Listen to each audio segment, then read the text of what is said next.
Welcome back to CIA Declassified. In the world of intelligence, discerning an adversary's true intentions requires looking past the public statement and focusing intently on the private directive.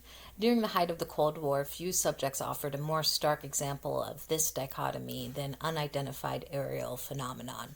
The file we are analyzing, CIA RDP 80 00810A 0064 0026 0003-8 is not a sighting report.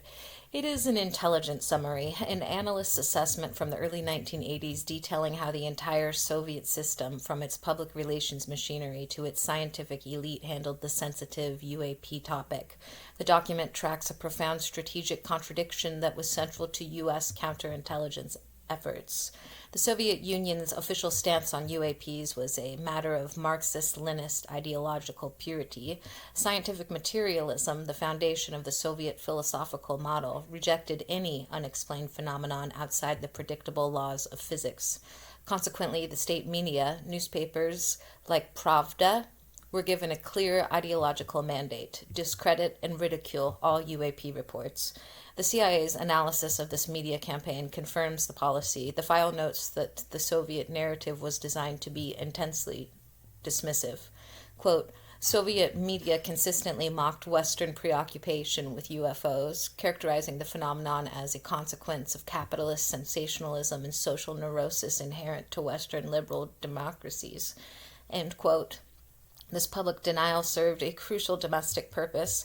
By making UAP interests appear decadent or counter-revolutionary, the state discouraged casual reporting, thereby restricting the flow of sensitive airspace information. However, the intelligence reports indicated the data was not simply ignored.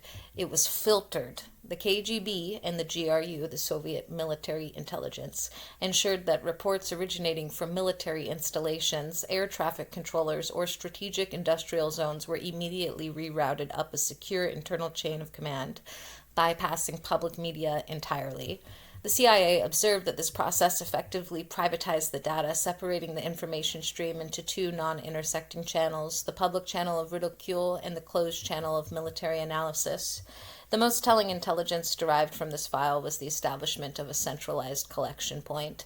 Despite the mockery, the Soviet Academy of Sciences was designated as the primary clearinghouse for UAP reports, including those filtered from military sources. The institutional mandate revealed the actual security priority, and the analysts determined that this move, initiated quietly in the 1970s and early 1980s, signaled a genuine systemic response. Quote, the establishment of a centralized collection mechanism via the Academy of Sciences suggests an internal recognition of the need for systematic data acquisition regarding UAOs, irrespective of public denial or published ridicule. This demonstrates a shift to bureaucratic assessment. End quote. For the CIA, this was a flashing red light. The primary concern was not extraterrestrial visitation, but Soviet technological leapfrogging.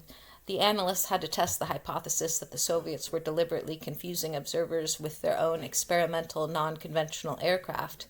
This included highly secretive testing of advanced propulsion concepts, like magnetohydrodynamic drives, which could produce vehicles with highly unusual speed and signature profiles, or non-conventional aerodynamic lift bodies.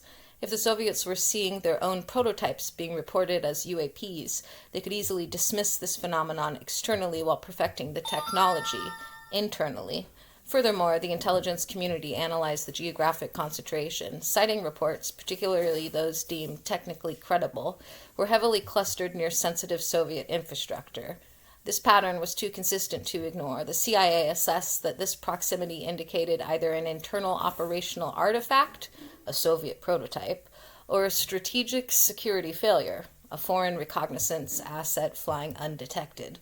The data collection was designed to resolve this ambiguity, making the phenomenon a core issue of airspace sovereignty and strategic vulnerability.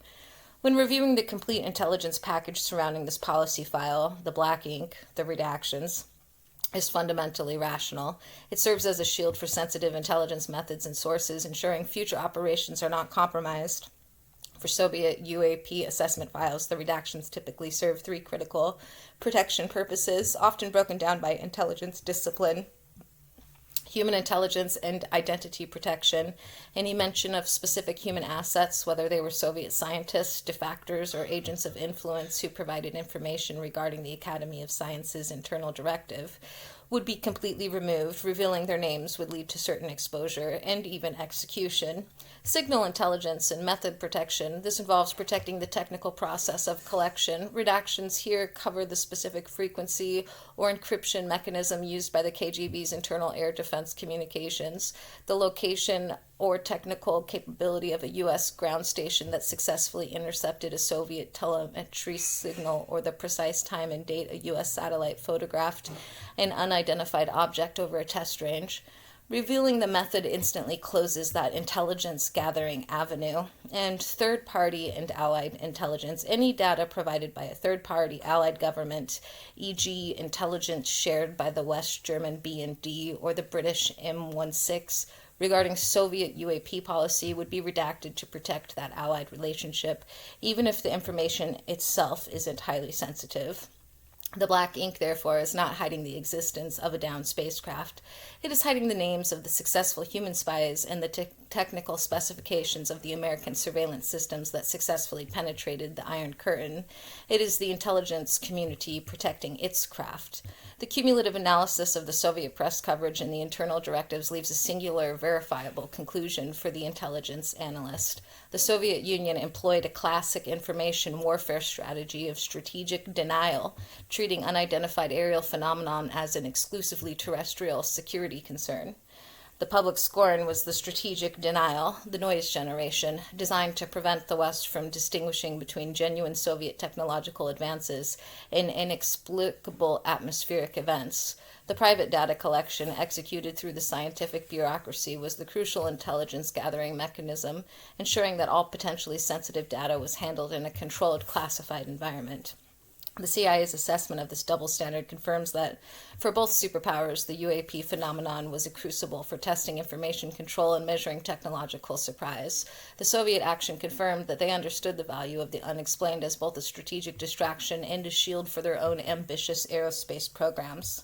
Next time, we move away from the geopolitical high stakes of the Cold War and the mental acuity required for Stargate into a file that is genuinely and verifiable bizarre. We will analyze the document CIA RDP 82004, 57R 0018, 0004, 0003-5, a succinct report that details a foreign social phenomenon characterized by intense physical and spiritual practices. This document, originating from a remote theater, analyzes the claims of highly unusual physical endurance and seemingly paradoxical behaviors, including interpretations that stretch the very limits of human physical capability. Join us next time as we dissect this strange and verifiable account of unusual foreign phenomenon, far removed from Moscow and Langley. In the meantime, I'll see you in the archives.